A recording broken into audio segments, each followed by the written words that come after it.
O som não foi uma batida casual, foi uma convocação. 3 batidas secas e insistentes na minha porta de entrada que soaram como golpes de martelo de um juiz no silêncio da minha noite.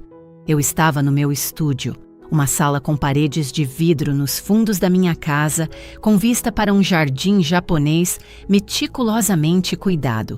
Os únicos ruídos eram o sussurro da minha caneta digital sobre o tablet e o zumbido baixo do servidor no armário. Eu estava trabalhando há quase 10 horas, refinando as plantas para a nova biblioteca da cidade. As linhas na minha tela eram precisas, lógicas. Elas criavam ordem a partir do espaço vazio. Minha vida, na maior parte, fora construída sobre o mesmo princípio.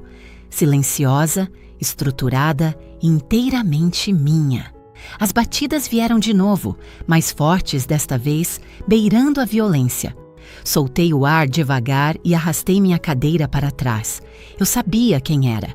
Ninguém mais na terra batia na minha porta com aquele tipo de autoridade presunçosa. Andei pela casa fria e silenciosa, meus pés descalços não fazendo barulho no piso de cimento queimado. Parei na porta, tomando um momento para compor minhas feições, preparando-me não para uma batalha, mas para uma performance que eu já havia encenado 1000 vezes antes. Quando abri a porta, meu pai, Arthur Valença, estava parado ali. Ele era um homem que parecia consumir mais oxigênio do que tinha direito. Seu terno era feito sob medida.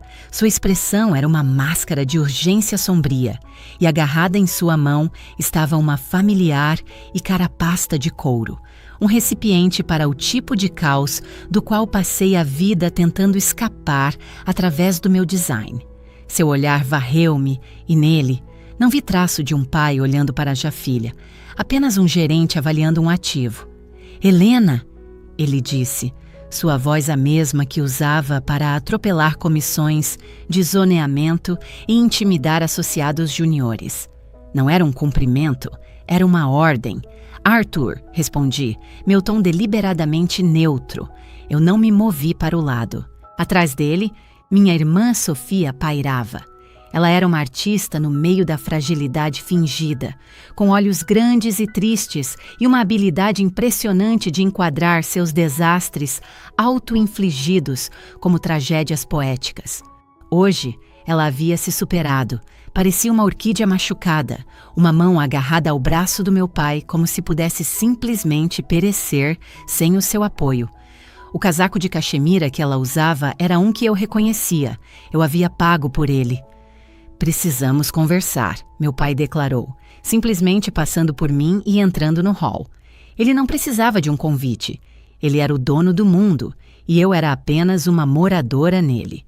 Sofia entrou sorrateiramente atrás dele, com os olhos fixos no chão. Ele caminhou diretamente para a minha sala de estar minimalista e deixou a pasta sobre a mesa de centro de vidro. O som estalou na quietude como um tiro. Ele ficou de pé sobre ela como um general, planejando seu próximo cerco. "Preciso do dinheiro até amanhã de manhã", ordenou. Ele abriu a pasta. Dentro havia um turbilhão de documentos de aparência oficial, cartas ameaçadoras e extratos vencidos. Puro caos. Impresso e organizado. 5 milhões de reais. A dívida da Sofia. Ele deixou o número pairar no ar. Um monumento à irresponsabilidade. Não pode haver atrasos. Eu não vacilei. Aprendi anos atrás que qualquer reação emocional era uma moeda que ele gastaria imediatamente. Olhei para além dele, meus olhos pousando em minha irmã. Ela finalmente arriscou um olhar para mim. Seus olhos instantaneamente se enchendo de lágrimas perfeitamente calibradas. "Por favor, Helena", ela sussurrou. Aquele sussurro era a arma mais potente em seu arsenal. Foi projetado para me escalar como a sem coração, a matriarca cruel da lógica e das finanças. Era para ativar uma vida inteira de culpa condicionada. Durante a maior parte da minha vida, fora devastadoramente eficaz. Meu pai me viu olhando para ela e sua expressão endureceu. Sua mandíbula se contraiu. "Isso não é um pedido", ele rosnou. "Isso é sobre família." O Léo perdeu o emprego. Eles se atrasaram em algumas coisas. Virou uma bola de neve. Ele descreveu como um evento climático anormal, algo totalmente fora do controle deles. Mas mesmo do outro lado da sala, eu podia ler os nomes nos extratos do cartão de crédito. Chanel, Fasano, restaurantes com estrelas Michelin, onde o menu degustação custava 4 dígitos. Isso não era uma bola de neve, era uma avalanche deliberada. 5 estrelas.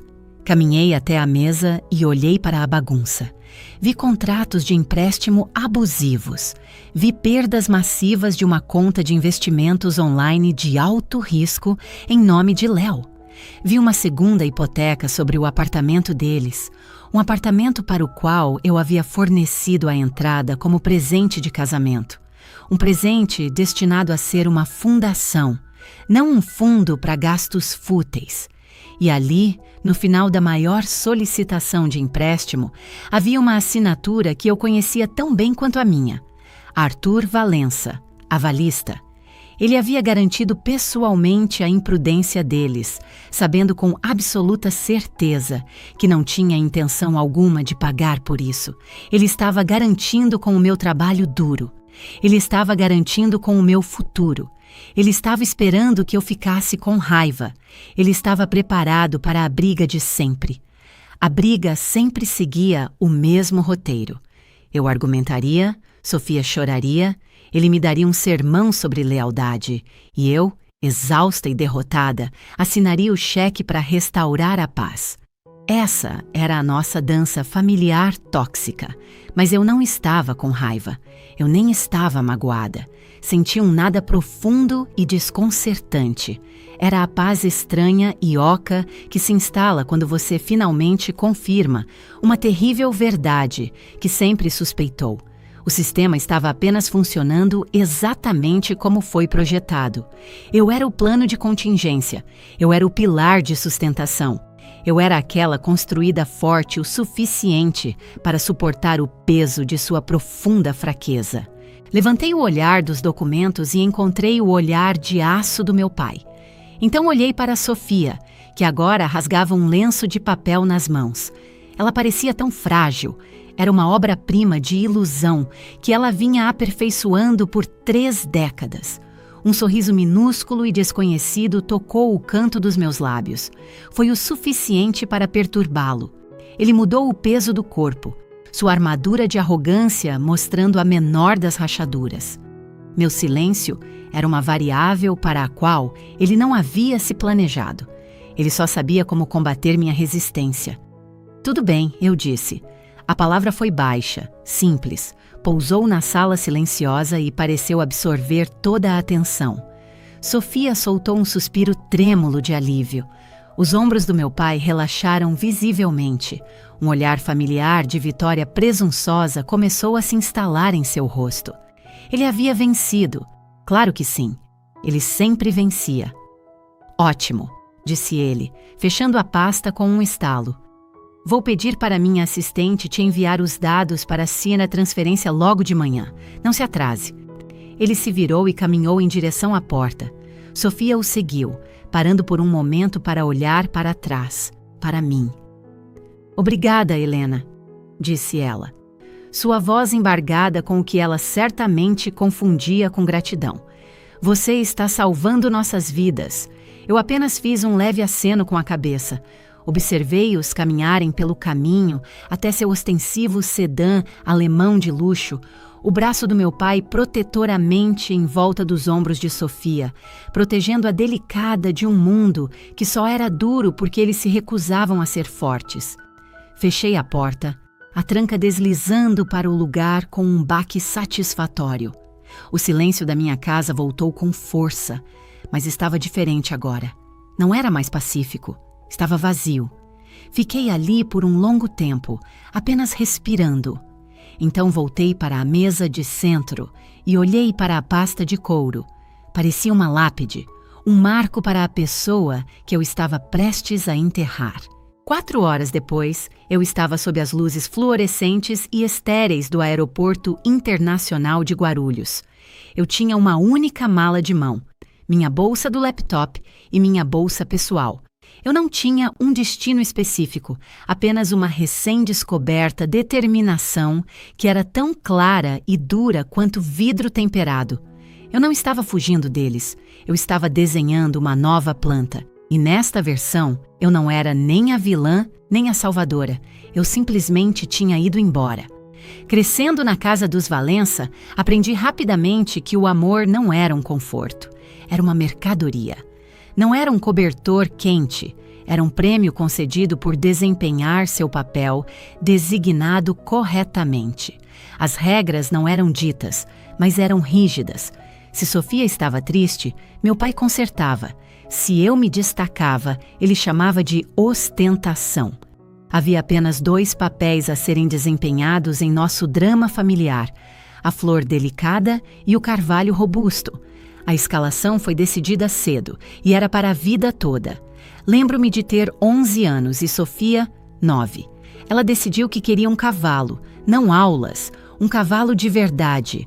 Meu pai, um homem que detestava o campo, passou 1 mês consultando criadores, providenciando um estábulo e finalmente presenteando-a com uma égua gentil, como se fosse um segredo de estado.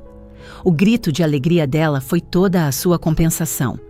Naquele mesmo mês, minha maquete arquitetônica de uma comunidade sustentável ganhou uma competição nacional juvenil. Eu passei 6 meses nela, abrindo mão dos fins de semana, debruçando-me sobre livros de planejamento urbano até meus olhos arderem. Quando cheguei em casa com a medalha de primeiro lugar e um cheque de R$ 25.000, coloquei-os na ilha da cozinha para ele ver. Ele olhou de relance ao entrar do escritório. "Outro?" ele disse, afrouxando a gravata. "Você não acha que está exagerando um pouco, Helena? É bom ter ambição, mas ninguém gosta de gente metida." Ele nunca fez uma única pergunta sobre o projeto. A medalha e o cheque acabaram em uma caixa no fundo do meu armário. A lição foi clara. Minhas conquistas não eram motivo de orgulho familiar, eram uma acusação. Elas faziam Sofia se sentir inadequada, e proteger os sentimentos delicados de Sofia era a diretriz principal da família. Quando nossa mãe faleceu, eu tinha 17 anos. Ela tinha sido o amortecedor, a diplomacia suave em nosso pequeno reino. Sua morte não quebrou meu pai, o calcificou. Ele não lamentou, ele dobrou a aposta. Toda a sua energia, toda a sua necessidade de controle absoluto foi canalizada para proteger a frágil. Sofia chorou por meses e ele a abraçou. Ele providenciou tutores particulares para que ela não tivesse que enfrentar o estresse da escola. Ele a levou para Paris. O luto dela foi um evento a ser gerenciado e atendido. Eu não chorei, pelo menos não onde alguém pudesse ver. Eu sofri no meio da noite, com o rosto enterrado em um travesseiro. Fui eu quem administrou o fluxo interminável de travessas de comida de vizinhos solidários. Fui eu quem organizou os assuntos da minha mãe e paguei as contas. Eu organizei o funeral. Eu era forte, portanto, eu era invisível. Meu luto era uma tarefa administrativa. Meu pai exigia que eu fosse a fundação inabalável para que ele pudesse dedicar toda a sua atenção a escorar a torre inclinada. Essa dinâmica nunca mudou, simplesmente se dimensionou com a idade. Tornei-me a provedora designada, o contato de emergência, a benfeitora silenciosa. Começou com coisas pequenas.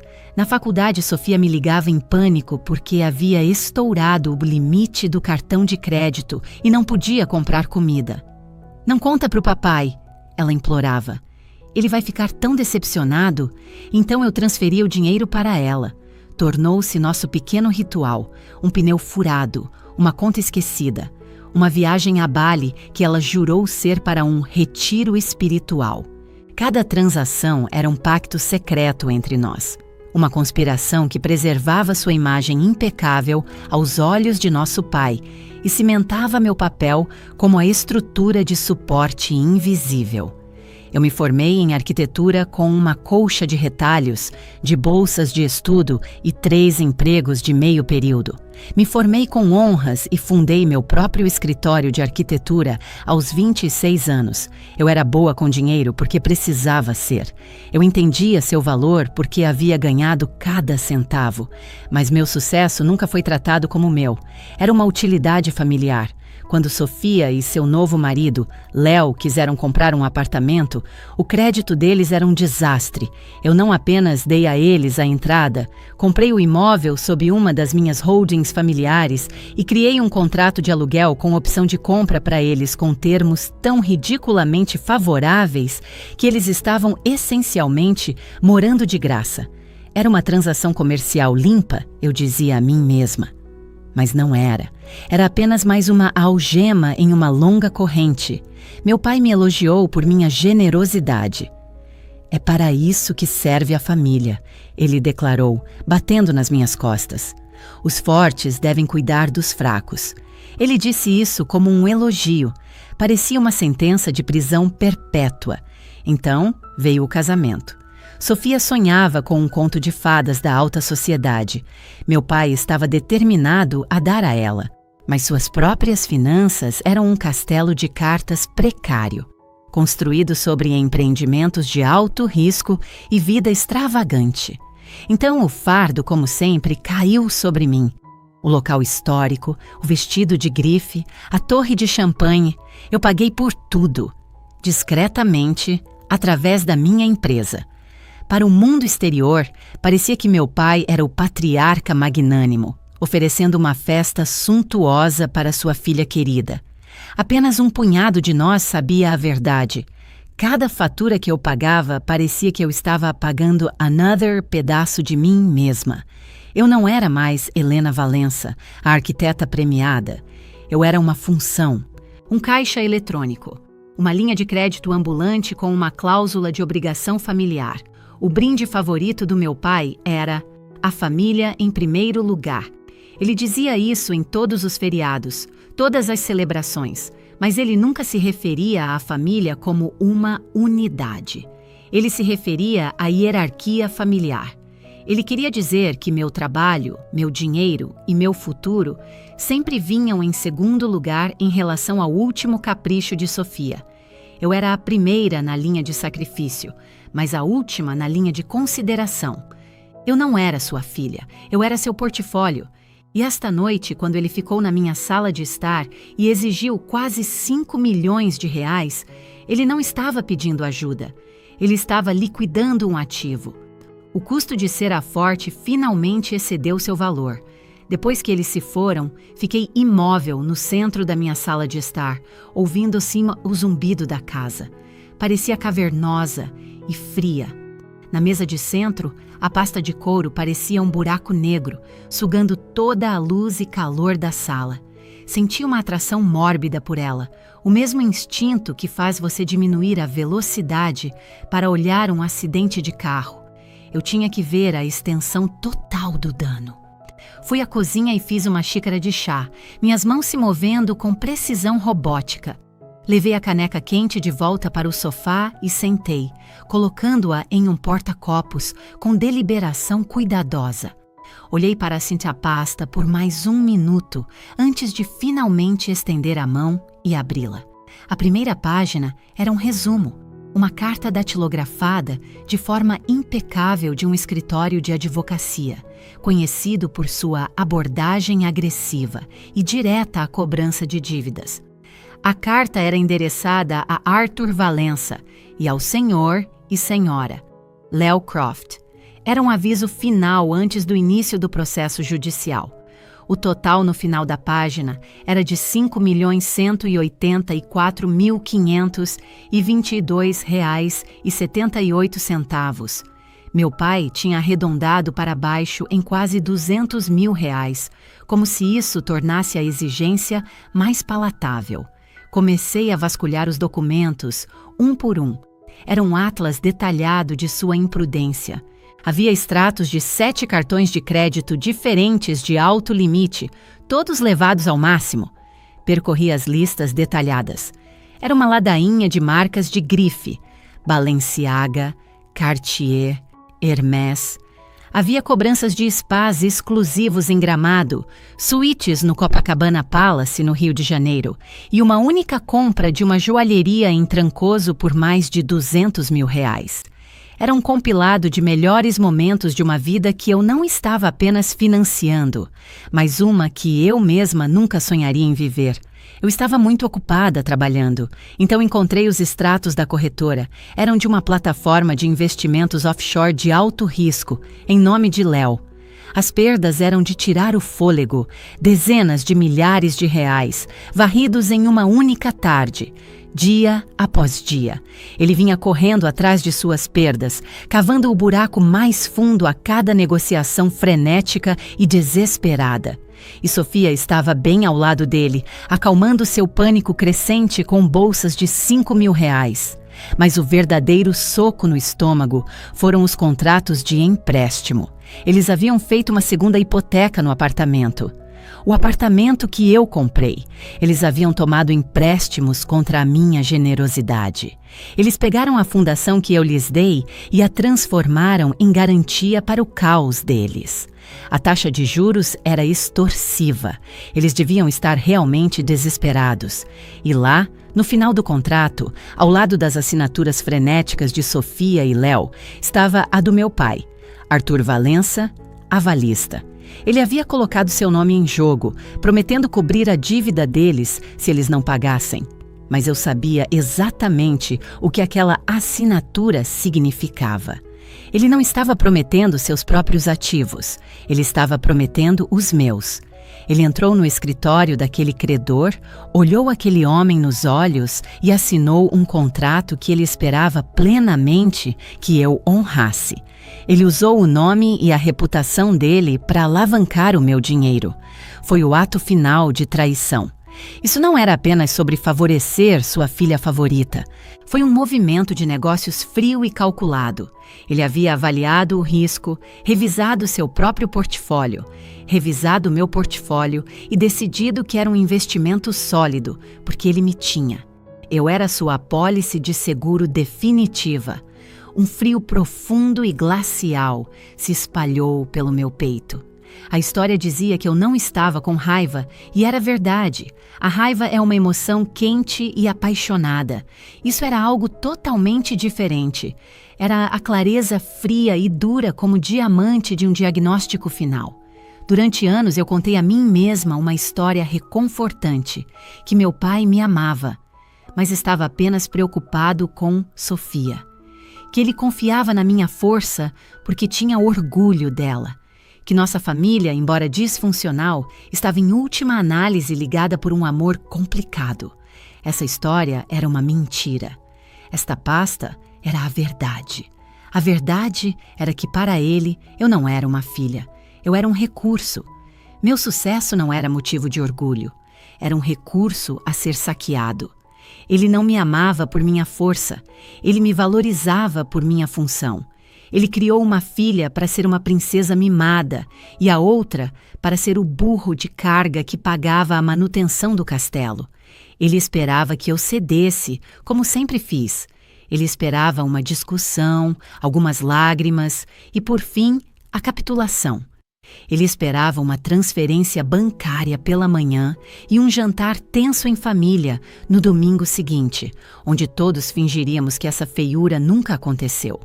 Ele esperava que eu absorvesse essa crise, assim como absorvi todas as outras. Ele me diria que era pela família.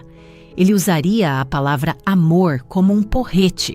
Ele tentaria envolver essa transação crua em décadas de culpa fabricada. Mas ao olhar para os números frios e duros, não senti nada. A culpa havia evaporado.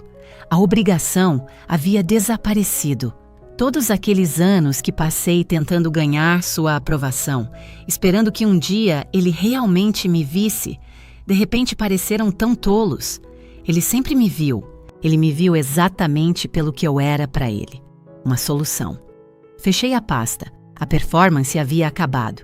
Eu não precisava mais desempenhar meu papel. Eu não estava com raiva. Eu estava farta. À meia-noite, a decisão estava tomada. Não foi uma reação frenética e emocional. Foi uma conclusão calma e racional. Uma decisão arquitetônica. A estrutura familiar era fundamentalmente instável e era hora de uma demolição controlada. Fui para o meu estúdio, o mesmo quarto onde construí meu sucesso, e sentei na minha mesa. As plantas da biblioteca ainda estavam na tela. Um projeto fundado na lógica, integridade e limites claros. Minha vida agora exigia o mesmo. Minha primeira ligação foi para Jessica Rios. Jéssica era mais do que minha advogada. Era minha amiga mais antiga. Nos conhecemos no nosso primeiro ano de faculdade de arquitetura. Duas bolsistas tentando entender um mundo no qual não nascemos. Ela testemunhou a dinâmica tóxica da minha família em primeira mão por anos. Era para ela que eu ligava depois de cada jantar de feriado, cada crise de aniversário, cada nova emergência financeira. Ela ouviu pacientemente por mais de uma década, seu conselho sempre o mesmo. Você não pode atear fogo em si mesma para mantê-los aquecidos, Helena. Ela atendeu no segundo toque, sua voz grossa de sono. É melhor que seja uma emergência. Sou eu disse. Ouvi um farfalhar, o som dela se sentando na cama. O que ele fez desta vez? Ela perguntou instantaneamente alerta. Ele veio em casa, com a Sofia. Eles precisam de 5 milhões de reais, até amanhã de manhã.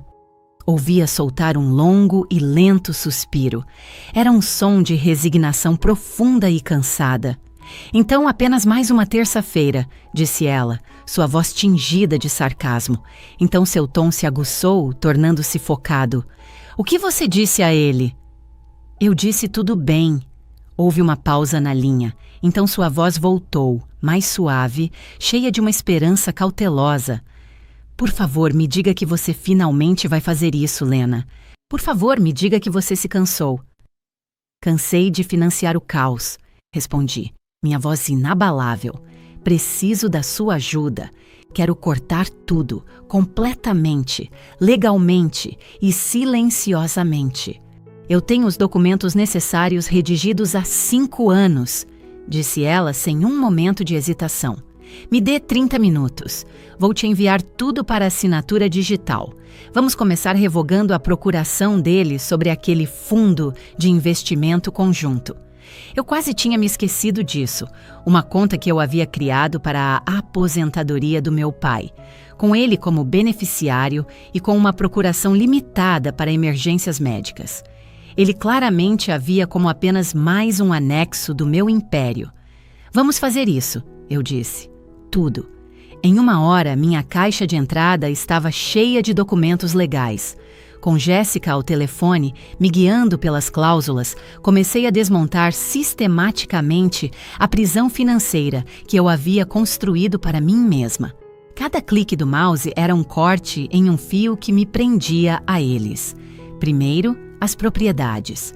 A holding familiar que detinha o título do apartamento de Sofia foi imediatamente dissolvida e o ativo transferido para uma nova LTDA anônima que meu pai não conhecia. O fundo que eu havia estabelecido para seus anos de velhice foi congelado. Ele não seria capaz de acessar um único centavo sem meu consentimento explícito e autenticado. Em seguida, as contas. Seu acesso compartilhado à minha carteira de investimentos principal foi revogado. Seu nome foi apagado de cada ativo. Transferi a maior parte do meu capital líquido para um novo banco privado, um que ele jamais conseguiria rastrear. O processo foi silencioso, digital e absoluto. Eu estava usando as mesmas habilidades que ele uma vez descartou como metidez para construir uma barreira de proteção que ele nunca poderia romper. Minha competência havia se tornado minha fortaleza. Uma vez que a separação financeira estava completa, comecei a preparar a caixa. Encontrei uma caixa de remessa resistente em um armário. Vasculhei os arquivos do meu escritório em casa, pegando cópias de todas as principais transações. Uma cópia do cheque da mensalidade da Universidade Particular de Sofia, os documentos de transferência de propriedade do apartamento deles. Faturas do organizador do casamento, do buffet, do florista, todas marcadas como pago integralmente pela minha empresa. Imprimi extratos bancários mostrando as dezenas de transferências menores ao longo dos anos, aquelas para problemas com o carro e uma ajudinha com o cartão de crédito. Tirei capturas de tela de cada mensagem de texto suplicante de Sofia, cada e-mail exigente do meu pai. Cada folha de papel era um recibo por um pedaço da minha vida que eu havia dado. Empilhá-los na caixa parecia uma auditoria da minha alma. Era um registro físico dos meus sacrifícios silenciosos. Então, encontrei o documento que estava procurando, uma cópia de um formulário de autorização de saque de 3 anos atrás, que meu pai havia usado para retirar fundos da nossa conta conjunta para cobrir um de seus próprios investimentos fracassados. Ele se ofereceu para assinar por mim, já que eu estava fora do país a negócios. Olhei para essa assinatura, uma imitação passável da minha, boa o suficiente para enganar um caixa de banco ocupado. Na época, eu deixei passar. Era mais fácil do que confrontá-lo. Agora, era a prova A.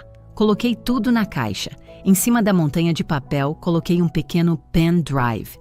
Ele continha cópias digitais de cada documento, além de uma gravação de uma mensagem de voz que ele me deixou no ano passado, instruindo-me a ser uma boa filha e limpar a última bagunça da Sofia. Finalmente, peguei uma folha do meu papel de carta pessoal e escrevi uma nota curta e simples, com caligrafia clara e firme. Você sempre disse que a família vem em primeiro lugar. Talvez a honestidade devesse vir antes disso. Dobrei a nota e a coloquei em cima do pendrive. Sele a caixa com fita de embalagem. Estava pesada. Parecia tão pesada quanto toda a minha vida adulta. Levei-a até a porta da frente e a coloquei na varanda, bem onde eles certamente a veriam quando voltassem pela manhã, esperando um cheque. Meu plano era silencioso, legal e absoluto. Não haveria gritaria, nem confronto dramático. Minha saída de suas vidas seria tão silenciosa e eficiente quanto um dos meus próprios projetos arquitetônicos. Eu não dormi. Depois que a caixa foi embalada e as contas foram protegidas, caminhei pela minha casa. Era uma casa linda, um testamento do meu trabalho, cheia de objetos que eu havia escolhido e conquistado. Tinha sido meu santuário, mas esta noite parecia uma gaiola, por mais dourada que fosse. Toquei o quartzo frio da ilha da cozinha, passei a mão pelo couro macio do sofá. Eram os espólios de cera forte e eu estava pronta para deixar tudo para trás. Arrumei uma mala com coisas práticas, jeans, suéteres, botas de caminhada, meu laptop. Deixei as roupas de grife penduradas no armário. As joias caras ficaram intocadas em sua caixa. Eu estava trocando de pele e pretendia viajar leve. A pessoa que eu estava me tornando não tinha necessidade de tais coisas. Às 4h30 da manhã, chamei um carro. A cidade estava escura e silenciosa enquanto íamos em direção ao aeroporto. O familiar horizonte de São Paulo, uma vista que geralmente me enchia de orgulho, parecia alienígena. Os arranha-céus imponentes pareciam monumentos a uma vida que não era mais minha. Observei-os recuarem no retrovisor até serem apenas um brilho tênue contra o céu antes do amanhecer. Não senti tristeza, nem nostalgia, apenas uma sensação silenciosa e determinada de impulso para ser à frente. O aeroporto àquela hora era uma caverna de atividade sussurrada. Senti-me maravilhosamente anônima, um fantasma na máquina. Eu não era uma irmã ou uma filha aqui. Eu não era a solução para o problema auto-infligido de ninguém. Eu era apenas uma mulher com uma mala. Caminhei até o enorme painel de partidas, uma tapeçaria cintilante de 100 futuros diferentes. Meus olhos percorreram a lista de cidades: Roma, Tóquio, Buenos Aires. Fiquei tentada por um momento, mas eu não estava procurando uma fuga para o barulho e a distração. Eu estava procurando por silêncio. Estava procurando um lugar onde a paisagem fosse mais alta que as pessoas. Meus olhos pararam em um nome: Florianópolis, Santa Catarina. De lá, eu sabia que poderia alugar um carro e dirigir até a costa. Imaginei as imagens que vira online: costões rochosos saindo da névoa, ondas implacáveis quebrando em praias abertas, trechos da Mata Atlântica que cheiravam a chuva e terra. Parecia certo. Uma passagem só de ida para Florianópolis, por favor, disse eu à agente no balcão. Ela sorriu, seus dedos batucando. Só de ida? Ela confirmou. Sim, eu disse, as palavras soando sólidas e reais. Só de ida. Encontrei meu portão e sentei, observando o céu do lado de fora da janela do terminal, sangrar lentamente do preto para um cinza suave e perolado. Comprei um café e o bebi devagar, sentindo o calor se infiltrar em mim. Eu não verifiquei meu celular. Eu não precisava. Eu sabia o que estava acontecendo na cidade. Meu pai estava acordando, confiante. Sofia estava dormindo até tarde, aliviada. Eles estavam vivendo suas horas finais de ignorância blissful e arrogante. Eles acreditavam que eu estava em casa, me preparando para transferir o dinheiro, me preparando para voltar ao meu lugar designado. Quando chamaram meu voo, levantei-me e caminhei pela ponte de embarque, sem um único olhar para trás. Encontrei meu assento na janela e afivelei o cinto. Os sons mundanos dos anúncios de segurança pré-voo eram profundamente reconfortantes. Eram os sons de um sistema que funcionava, de uma jornada com um começo claro. O avião taxiou para a pista e parou. Por um único momento suspenso, tudo ficou parado. Olhei pela janela para a cidade sprawling, agora começando a se agitar lá embaixo. Uma cidade cheia da minha história.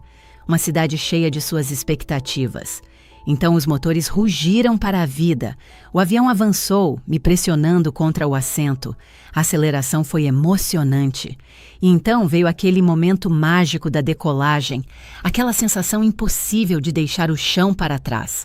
A terra se afastou e a cidade encolheu em uma grade limpa e ordenada. Os prédios que pareciam tão monolíticos agora eram apenas pequenos blocos.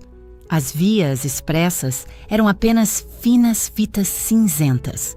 Tudo antes que parecia tão pesado, tão sufocante, de repente era pequeno e distante. Quando o avião rompeu a cobertura de nuvens e entrou na luz do sol brilhante e limpa, eu finalmente soltei um suspiro que senti como se estivesse segurando por toda a minha vida. Foi uma liberação de pressão, de obrigação, de um peso que eu havia esquecido que estava carregando. Por anos, eu fui a rede de segurança deles, sempre lá para pegá-los. Agora, eu era a consequência, o espaço vazio onde a rede costumava estar. E pela primeira vez, eu me senti verdadeira, completa e totalmente livre. Eu estava a mais de 3.000 quilômetros de distância, sentada na pequena e desgastada varanda de uma casa alugada na costa de Santa Catarina. O ar tinha gosto de sal e cheiro de mata. Na minha mão, eu segurava uma caneca quente de café. Na pequena mesa ao meu lado, meu celular estava apoiado, exibindo uma transmissão ao vivo da campainha inteligente da minha casa em São Paulo. Era exatamente meio-dia, horário de Brasília. Eu sabia que ele seria pontual. A pontualidade, para ele, era uma forma de controle, e meu pai era um homem obcecado por controle. Pontualmente, sua Mercedes preta parou na calçada. O carro em si era um ato de agressão. Uma máquina elegante e poderosa que custava mais do que a casa da maioria das pessoas. Ele saiu, alisando-os o paletó. Seus movimentos rígidos de fúria contida. Sofia deslizou para fora do banco do passageiro. Mesmo na imagem pixelada da câmera, ela parecia um trapo. Seu cabelo estava uma bagunça e seu rosto estava inchado de tanto chorar. Sua fragilidade praticada havia sido substituída por uma exaustão genuína e nada glamourosa. Meu pai marchou pela passarela de pedra, com Sofia tropeçando alguns passos atrás dele. Ele não bateu. Ele martelou a porta com a lateral do punho, os baques ecoando fracamente pelo alto-falante do meu celular. "Helena!" Abra esta porta! Nós tínhamos um acordo! Ele gritou. Sua voz carregava seu tom usual de comando, mas eu podia ouvir um leve tremor por baixo. Um lampejo de pânico. A transferência bancária não havia chegado. Sua solução perfeita havia falhado em se materializar. Ele martelou a porta novamente, mais forte desta vez. Helena, não estou para brincadeiras. Você disse tudo bem. Sofia torcia as mãos, olhando nervosamente ao redor, como se os vizinhos pudessem estar espiando por suas cortinas. Pai, talvez ela não esteja aqui, disse ela, sua voz fina e aguda. Ela está aqui, ele rosnou. Está apenas tentando fazer drama. Foi então que seus olhos caíram sobre ela. A caixa de papelão marrom simples ao lado do capacho de boas-vindas. Ele congelou, o punho ainda erguido. Ele a encarou por um longo e silencioso momento. Sofia espiou por trás dele, sua expressão uma mistura de confusão e medo. O que é isso? Ela perguntou. Meu pai não respondeu. Ele se curvou cautelosamente, como se a caixa pudesse estar armadilhada, e a levantou. Ele a sacudiu suavemente, depois a colocou no corrimão da varanda e rasgou a fita de embalagem com dedos rudes e impacientes. Ele abriu as abas de papelão e olhou para dentro. Do meu ponto de vista, a 3.000 quilômetros de distância, eu não podia ver seu rosto, apenas o conjunto rígido de seus ombros e a parte de trás de sua cabeça. Ele enfiou a mão e tirou o primeiro maço de papéis. Eram os recibos detalhados do cartão de crédito das extravagâncias de Sofia. Ele os folheou, seus movimentos desacelerando. Ele pegou a próxima pilha, as faturas do casamento. Em seguida, a escritura do apartamento deles com o nome da minha LTDA, impresso em letras Stark e inegáveis. Observei-o ficar ali, imóvel, pelo que pareceu uma eternidade. Ele estava processando. Pela primeira vez, ele estava vendo o custo total e documentado da presunção de sua família. Ele estava vendo 30 anos da minha complacência silenciosa, quantificada e detalhada em preto e branco. Sofia se aproximou. Pai, o que é? Ele a ignorou. Ele enfiou a mão de volta na caixa e sua mão emergiu com a cópia da autorização de saque. Aquela com sua assinatura falsificada. Ele a segurou, a única folha de papel tremendo quase imperceptivelmente em sua mão. Era aquela. O recibo de sua traição final, a prova de que sua presunção havia cruzado a linha da pressão familiar para a fraude declarada. Finalmente, sua mão encontrou o pequeno pendrive. Ele olhou para ele, intrigado. Então ele notou a pequena caixa de som Bluetooth portátil que eu havia deixado na mesa da varanda, totalmente carregada. Ele era um homem que entendia de tecnologia. Ele sabia o que fazer. Com alguns movimentos desajeitados, ele emparelhou os dispositivos. Um momento de estática, e então minha voz encheu a tarde tranquila do subúrbio. Estava calma, medida e desprovida de toda emoção. Era essa a voz que eu usava para apresentações a clientes. Arthur, minha voz disse pelo alto-falante. Por anos você me disse que meus maiores ativos eram meu intelecto e minha ética de trabalho. Você estava certo. Você me ensinou a construir um portfólio, a alavancar ativos e a cortar minhas perdas em um mau investimento. Isto não é um ato de raiva. É uma auditoria. Uma prestação de contas final por uma dívida que nunca foi minha. A gravação terminou. O único som era o de um pássaro cantando em algum lugar na rua. Ele não se moveu. Não foi um colapso dramático. Foi uma implosão silenciosa e interna. Seus ombros, que sempre foram tão quadrados de arrogância, pareceram cair. O poder drenou de sua postura, deixando para trás a estrutura cansada e curvada de um homem velho. A grande ilusão de seu controle, a própria fundação de sua identidade, acabara de ser estilhaçada. Ele olhou para os papéis em sua mão, não como um rei inspecionando seu domínio, mas como um homem lendo seu próprio obituário financeiro. Sofia apenas olhava para o alto-falante, a boca aberta. O rímel borrado em suas bochechas parecia pintura de guerra em sua pele pálida.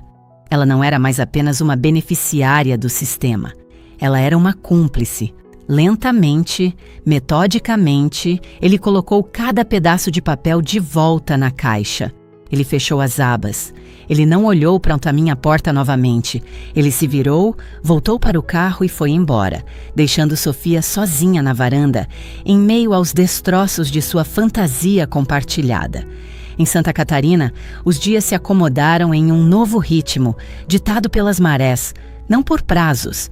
Eu acordava com o sol, tomava meu café na varanda, observando os barcos de pesca saírem na névoa da manhã e fazia longas caminhadas meditativas ao longo da costa dramática. O caos da minha antiga vida estava a 3.000 quilômetros e um universo de distância. O silêncio era profundo. Era o tipo de silêncio que finalmente permite que você ouça seus próprios pensamentos. As consequências, quando vieram, foram retransmitidas para mim em atualizações calmas e clínicas de Jéssica. A empresa do seu pai acabou de ter sua principal linha de crédito congelada. Ela me disse ao telefone uma tarde: quando você moveu seus ativos, isso acionou uma dúzia de cláusulas de liquidez com o banco dele. Eles ficaram assustados. Parece que o império dele estava mais alavancado em seu patrimônio pessoal do que imaginávamos. Imaginei meu pai sentado em uma sala de reuniões estéril, sua arrogância habitual desaparecida, tentando explicar a um painel de contadores de cara amarrada porque a base de seu mundo financeiro simplesmente desapareceu da noite para o dia. Ele havia construído um arranha-céu na minha fundação e eu a havia escavado silenciosamente. Então, veio a implosão nas redes sociais. A persona online de Sofia era uma fantasia meticulosamente curada, de aberturas de galerias, galas de caridade e viagens 5 estrelas. Sua identidade inteira era uma marca construída sobre um estilo de vida que ela não havia conquistado. Mas a internet tem uma memória cruel. Alguém deve ter falado. Um sussurro de um ex-funcionário descontente da empresa do meu pai, talvez. Ou um assim chamado amigo para quem ela se gabou. Os comentários em seu popular feed do Instagram começaram a mudar. Pensei que você fosse rica. Essa bolsa não foi a irmã dela que pagou? Fiquei sabendo que o caixa eletrônico da família fechou.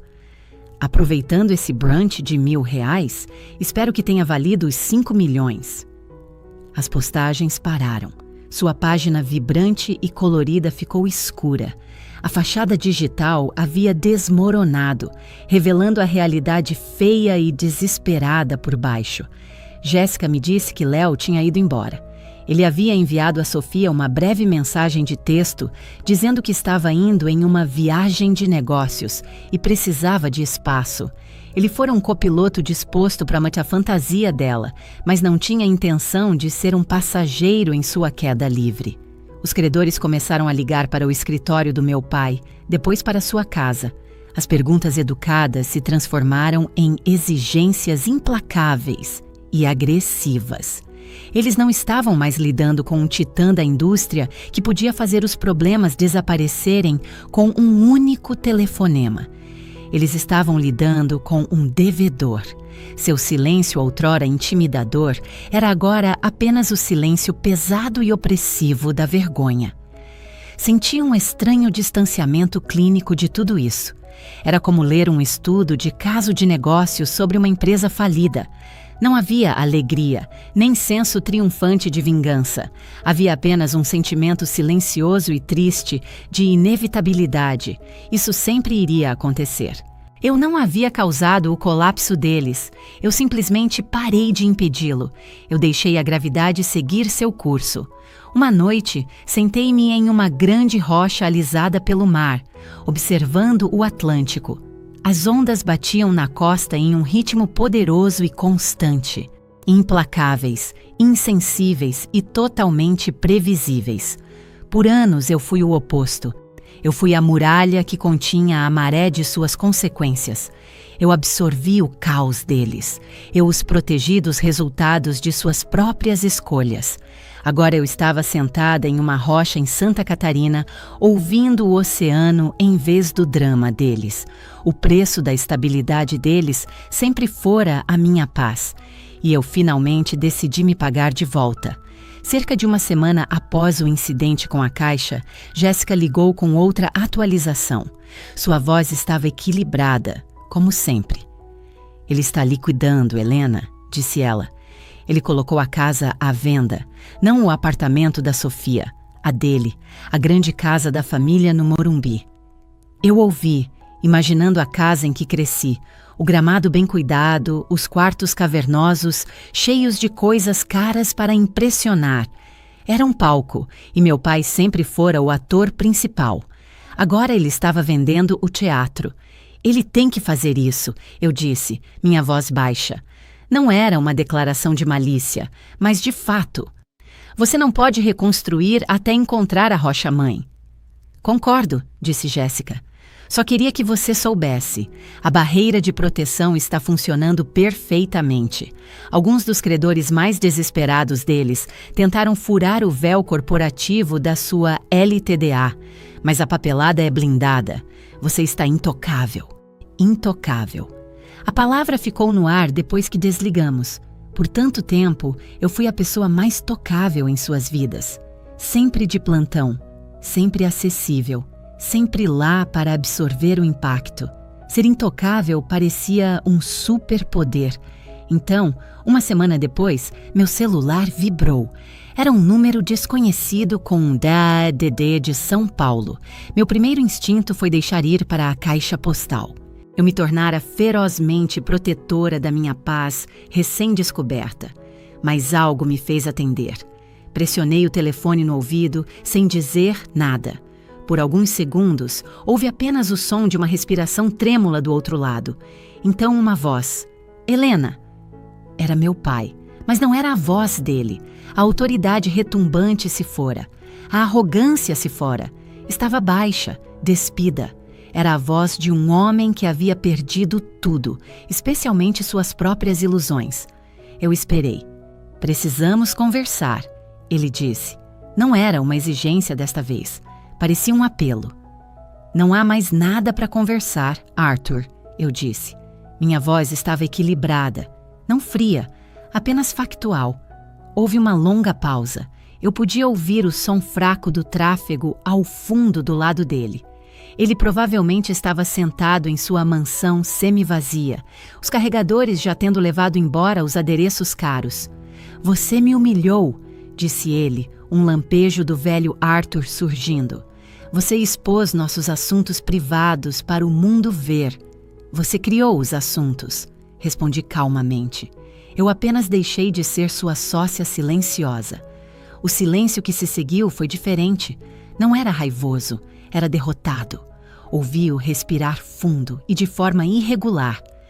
Você estava certa, ele finalmente sussurrou, as palavras soando como se estivessem sendo fisicamente arrancadas dele, pesadas e dolorosas.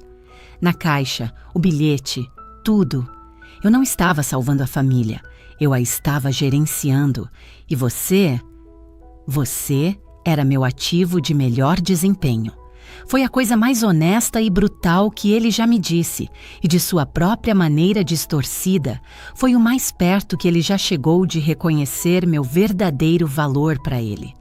Algo duro dentro de mim, um nó de ressentimento que eu carregava por décadas, finalmente se soltou.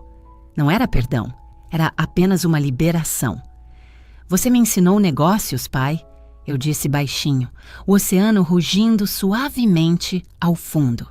Você me ensinou a ler um balanço e a identificar um mau investimento. Você só nunca me ensinou o que significava ser uma filha. Sua voz, quando ele finalmente falou de novo, estava grossa com algo que eu não conseguia identificar. Arrependimento, talvez, ou apenas a exaustão profunda de um homem que finalmente ficou sem mentiras. Estou aprendendo agora, ele sussurrou. Então ele desligou. Fiquei ali na minha varanda, o telefone ainda pressionado no ouvido, ouvindo o tom de descagem. Eu não me senti feliz, eu não me senti vitoriosa. Apenas sentia uma tristeza profunda e dolorosa pelo homem que teve que perder uma fortuna para aprender o valor de sua própria filha. 3 meses depois, Santa Catarina havia se tornado meu lar. A casa alugada agora era minha, comprada à vista. O oceano era barulhento, mas o silêncio dentro de mim era mais alto. Eu havia encontrado um novo ritmo, um que pertencia apenas a mim.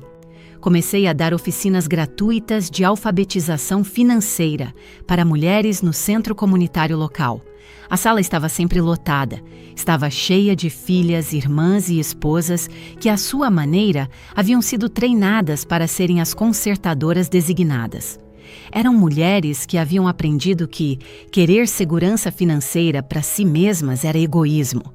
Elas haviam sido avalistas de empréstimos para namorados caloteiros, esvaziado suas economias para irmãos problemáticos e colocado as necessidades de suas famílias tão à frente das suas que esqueceram que tinham permissão para ter alguma.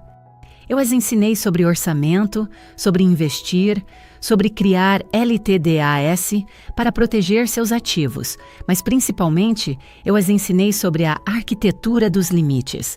Seu dinheiro é uma ferramenta, eu lhes dizia, olhando para seus rostos sérios e cansados.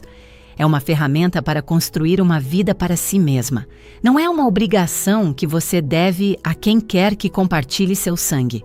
Quando eu lhes dizia que, às vezes, ir embora é a coisa mais generosa que você pode fazer por si mesma e por eles, elas assentiam. Elas assentiam porque sabiam. Elas entendiam a exaustão profunda de ser a forte. Elas conheciam o peso esmagador de ser a rede de segurança sem fim. Naquela sala pequena e empoeirada, éramos um exército silencioso de sobreviventes, e eu estava me curando, ensinando-as a construir suas próprias fortalezas. Uma tarde, meu celular tocou. Era um número desconhecido, mas não o mesmo de antes. Eu atendi. Helena? A voz era hesitante, frágil. Era Sofia. Oi, Sofia, eu disse, meu tom neutro. Oi, disse ela. Eu sei que você provavelmente me quer ouvir de mim. Estou ouvindo, eu disse. Pude ouvi-la respirar fundo e firmemente. Eu consegui um emprego, disse ela. Sou recepcionista em um consultório dentário. Não paga muito, mas é meu. A humildade em sua voz era surpreendente. A Sofia que eu conhecia nunca teria sido capaz de admitir ter um emprego tão normal e pouco glamouroso. O Léo foi embora. Ela acrescentou, quase como um à parte. Ele limpou o que restava da nossa conta conjunta. Acho que eu merecia isso. Sinto muito por ouvir isso, eu disse, e fiquei surpresa ao descobrir que era verdade. Não sinta, disse ela rapidamente. Está tudo bem. É difícil, mas é real. Eu queria dizer obrigada. Fiquei confusa. Pelo quê? Sua voz falhou, só um pouco. Por não me salvar, disse ela. Por não dar o dinheiro ao papai. Se você tivesse dado, eu ainda estaria com o Léo. Ainda estaríamos mentindo e gastando. E só teria piorado. Esta é a primeira vez na minha vida que tive que ser uma adulta de verdade. E é aterrorizante. Mas é meu. Ela fez uma pausa. Obrigada por me deixar fracassar. Fechei os olhos. Todos aqueles anos pensei que salvá-la era meu trabalho. Pensei que era isso que o amor era. E aqui estava ela, agradecendo-me por finalmente deixá-la cair. Pela primeira vez, suas palavras não soaram como uma manipulação. Soaram como liberdade. Semanas depois, um cartão postal apareceu na minha caixa de correio. A foto na frente era uma fotografia desbotada de um pier de pesca em algum lugar do Nordeste. Era o tipo de cartão barato e frágil que você compra em um posto de gasolina. Eu o virei. A caligrafia era do meu pai, mas estava trêmula e irregular. Parecia a escrita de um homem velho. A mensagem era apenas algumas palavras. Você estava certa. Te ensinei sobre lucro, não sobre paz. Aprendendo agora. Orgulho de você. Pai, orgulho de você. 3 palavras que passei a vida inteira tentando conquistar. 3 palavras que sempre foram reservadas para os triunfos imaginados de Sofia. E agora, Aqui estavam elas, rabiscadas no verso de um cartão postal barato. Elas chegaram muito tempo depois que eu parei de precisar ouvi-las. O que percebi era a única razão pela qual eu finalmente podia acreditar nelas. Levei o cartão postal para dentro e o prendi no quadro de cortiça acima da minha mesa. Não era um troféu, não era um prêmio, era apenas um pós-fácil silencioso no final de uma história muito longa e muito complicada. Naquela noite, o sono não vinha. Vesti um suéter e caminhei até a praia. A lua era um círculo perfeito e luminoso, lançando uma estrada de prata sobre a água escura. O ar estava fresco e cortante, e o único som era o constante e rítmico, bater e recuar das ondas. Caminhei pela costa por um longo tempo, o vento fresco no meu rosto. Pensei na caixa, nos telefonemas, no cartão postal. Pensei na mulher que havia feito uma mala no meio da noite e na mulher que estava aqui agora. Eram a mesma pessoa, mas também estavam a mundos de distância. Por tantos anos minha vida fora definida por eles. O drama deles, as necessidades deles, o caos deles. Eu me definira pelo meu papel na história deles. A salvadora, a provedora, a forte. Agora, parada aqui com nada além do som do mar como companhia, senti o espaço vasto e aberto onde toda aquela obrigação costumava estar. E não estava vazio. Estava cheio de paz. As ondas sussurravam contra as rochas, um som que não sabia nada de dívida, família ou culpa. Respirei fundo o ar salgado. Não havia lágrimas. Não havia raiva remanescente. Havia apenas o ritmo poderoso e constante do mar e a liberdade silenciosa e inabalável que não precisa da permissão de ninguém para existir. Fim da história.